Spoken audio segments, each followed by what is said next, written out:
Boa noite a todos. Sejam bem-vindos mais uma vez a uma noite de palestra. Eu vou dar uns recadinhos rapidinhos aqui para vocês, tá? Eu vou pedir para quem tiver com o celular, que se pode colocar no modo vibra, ou, se possível, desligar, para que a gente não atrapalhe a palestra. Vou pedir que no momento da palestra a gente evite as conversas paralelas, tá? Para não atrapalhar o nosso palestrante.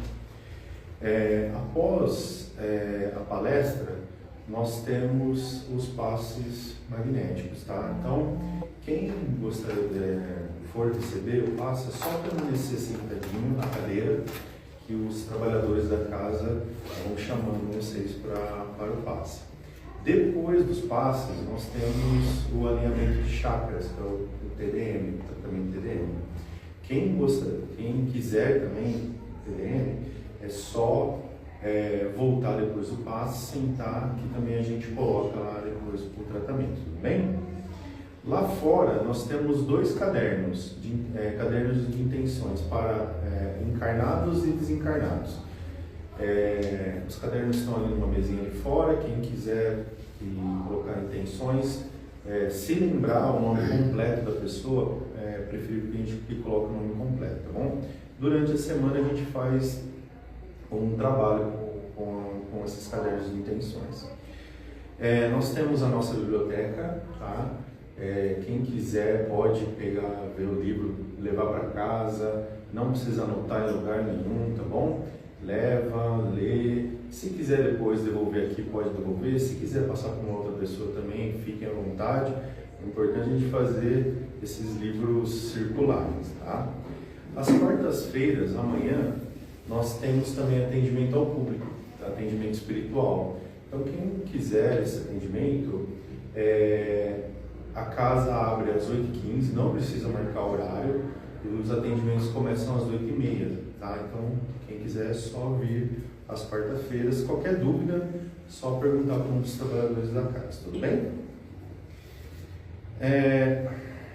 Ali no quadro ali do fundo estão alguns recados, os palestrantes do mês, alguns desses recados que eu coloquei. E nós aqui do Dona Guilmar, nós ajudamos um grupo, que é o grupo do Pão Fraterno, que é um pessoal que entrega alimentos para moradores em situação de rua. E eles pedem doações daqueles potes plásticos de sorvete, sabe? Então quem tiver lá em casa, que está vazio, que não está usando, traz para cá, que depois a gente distribui para o pessoal. Nós também, aqui no centro, nós recolhemos alimentos não perecíveis, roupas, brinquedos, e nós atendemos algumas famílias também que estão em situações difíceis. Inclusive, nós estamos pedindo para quem conhecer famílias que estejam precisando, converse com dos trabalhadores aqui da casa, que depois nós vamos até a família também para fazer um atendimento. Tudo bem? Deixa eu ver se eu falei tudo. Bom, nós temos, nós estamos nas redes sociais, no Instagram e no YouTube, tá? Então quem puder, por favor, siga a gente lá, compartilha com os familiares, tá bom? Isso ajuda também a gente na nossa evangelização. E nós também estamos ao vivo aqui com o pessoal do Instagram, fazendo a live, então também o pessoal que está lá em casa se sintam acolhidos também, tá? Bom, eu vou chamar a Mônica, trabalhadora da casa, para fazer uma oração para vocês. Depois o Fajardo vai continuar, tá bom? Obrigado. Obrigada. Boa noite. Boa noite. Então, nós vamos ver aqui o que é que esse livrinho, Sinal Verde, o que é que ele vai trazer para a gente hoje. E a gente então fazer a abertura dos nossos trabalhos. Então, item 19, nos compromissos do trabalho. Nunca se envergonhe, nem se lamente de servir. Enriquecer o trabalho profissional, adquirindo novos conhecimentos, é simples dever. Colabore com as chefias através da obrigação retamente cumprida, sem mobilizar expedientes de adulação. em hipótese alguma, diminuir ou desvalorizar o esforço dos colegas. Jamais fingir enfermidades ou acidentes, principalmente no intuito de se beneficiar das leis de proteção ou do amparo das instituições securitárias, porque a vida costuma cobrar caro semelhantes mentiras. Nunca atribua unicamente a você o sucesso dessa ou daquela tarefa, compreendendo que em todo trabalho há que considerar o espírito de equipe. Sabotar o trabalho será sempre deteriorar o nosso próprio interesse. Aceitar a desordem ou estimulá-la é patrocinar o próprio desequilíbrio. Você possui inúmeros recursos de promover-se ou de melhorar a própria área de ação, sem recorrer a desrespeito, perturbação, azedume ou rebeldia. Em matéria de remuneração, recorde: quem trabalha deve receber, mas igualmente quem recebe deve trabalhar. Eu vou pedir a todos para fechar os olhos, para a gente fazer então a nossa oração, para a gente entrar em harmonia, em equilíbrio, então a gente ficar na sintonia necessária para o nosso trabalho de hoje. Então pedimos à espiritualidade da casa que nos dê toda a proteção, orientação e guiança para que essa noite seja uma noite de trabalho proveitoso para todos nós, para que todos nós saiamos daqui melhores do que chegamos. Que assim seja. Obrigado. Boa noite, minhas irmãs, boa noite, meus irmãos. Se alguém quiser vir para cá, tem mais lugares também ali, mas fiquem à vontade. Pode ir para cá. Fica à vontade, Guto. Melhor? Acho que é melhor, né? Melhor? E nós temos um tema um pouco espinhoso, que é o divórcio. E ele é tratado no Evangelho segundo o Espiritismo, lá no capítulo 22. Porque Kardec era interessante, né? Kardec, ele era que nem criança, né? Aquele filhinho nosso assim: pai, pode? Não, mas por quê? Aí você explicava lá: mas por quê? Né? Mas por quê? Kardec foi nessa linha, né? Educador que era, pedagogo, pesquisador. Então ele desenvolve esse tema. Eu peguei uma parte só do tema, que é o divórcio. Nos coube esse trabalho, como disse a leitura. E aqui a casa hoje está oferecendo, né, um trabalho. Os trabalhadores estão aqui em prol do nosso bem-estar, do nosso equilíbrio. E eu imagino, né, a responsabilidade que é abrir as portas de uma casa espírita, abrir uma casa espírita, né, e as portas, e receber pessoas, porque a gente vem aqui também, né, tanto os trabalhadores quanto nós, tem a oportunidade de fazer a palestra, quanto, né, o pessoal que vem como consulente, como frequentador. Temos nossas demandas, nossas necessidades, nossas aflições, né, em condições de igual. Nós estamos num planeta de provas e expiações, né? O fato da gente estar num momento aqui ou acolá não nos faz melhor, mais afortunados ou menos. Eu sempre digo, a maneira que a gente enfrenta essa problemática é que nos diferencia. Porque os problemas que nos afligem são idênticos em gênero, número e grau. Não importa se eu sou um empresário, um artista de sucesso, se eu sou um trabalhador numa condição mais humilde, a gente tem problema de relacionamento, de droga, de afeição, de dinheiro, de convivências, né? Nós temos nossas diferenças.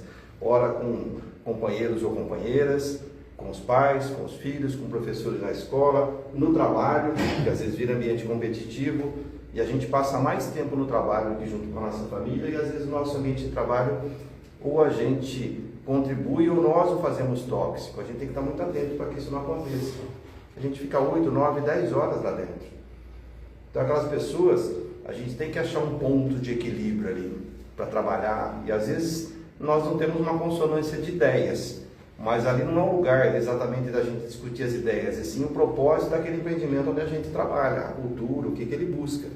E não é fácil a gente fazer essa adequação, né?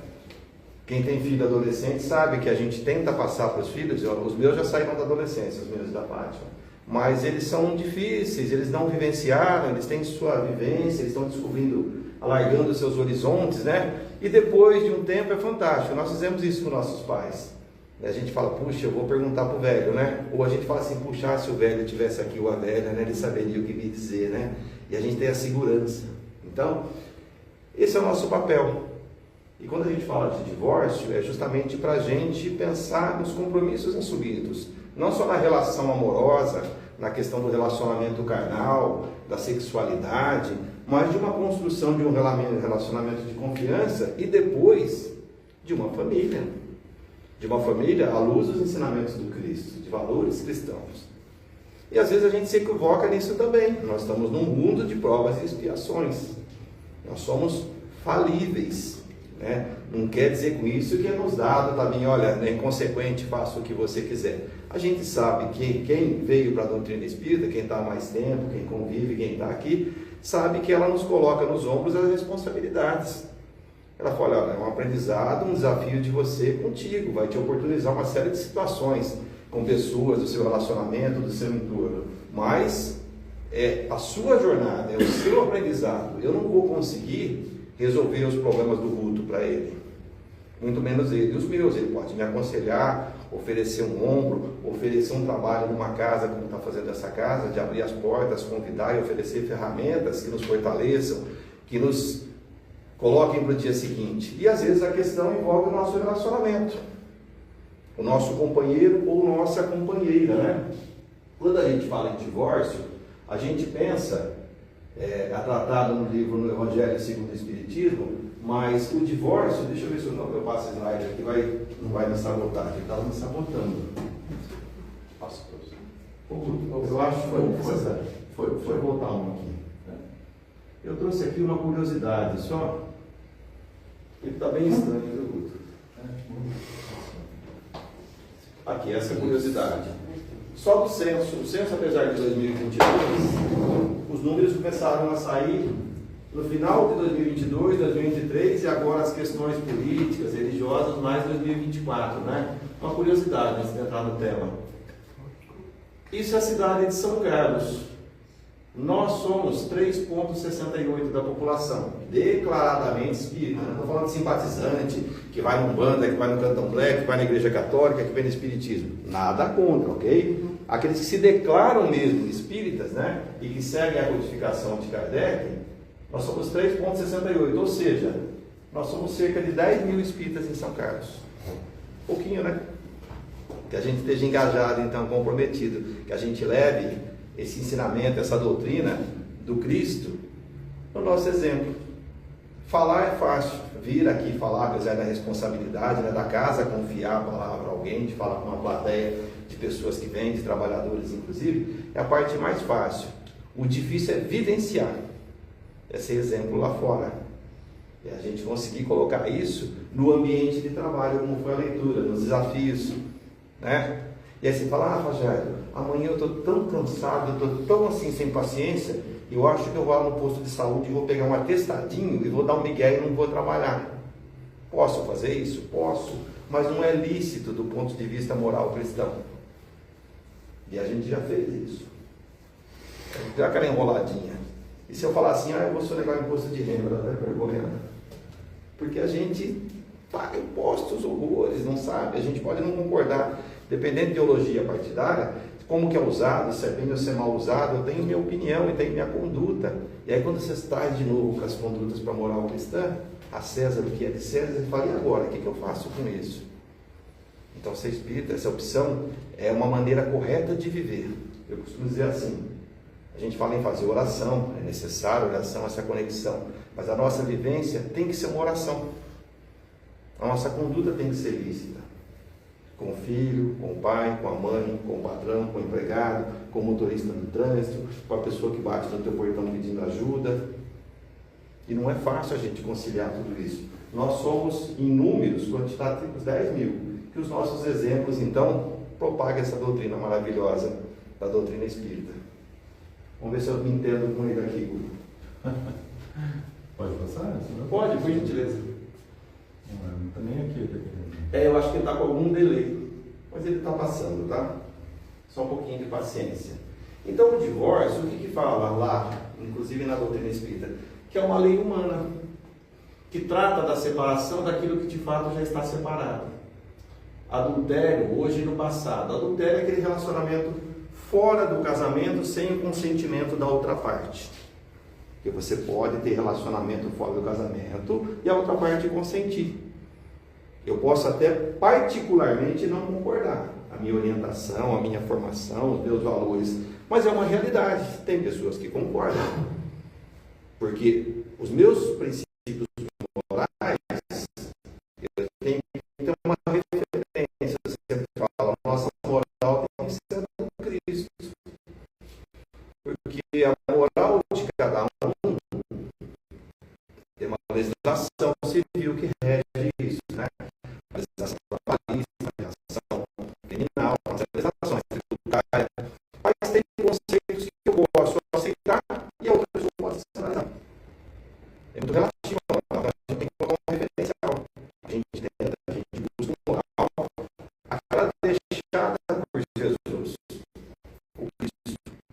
Porque a gente vai ver que os valores de cada um são diferentes. Então, quando a gente fala da mulher, hoje já não é mais crime, mas foi crime. Tá? A lei judaica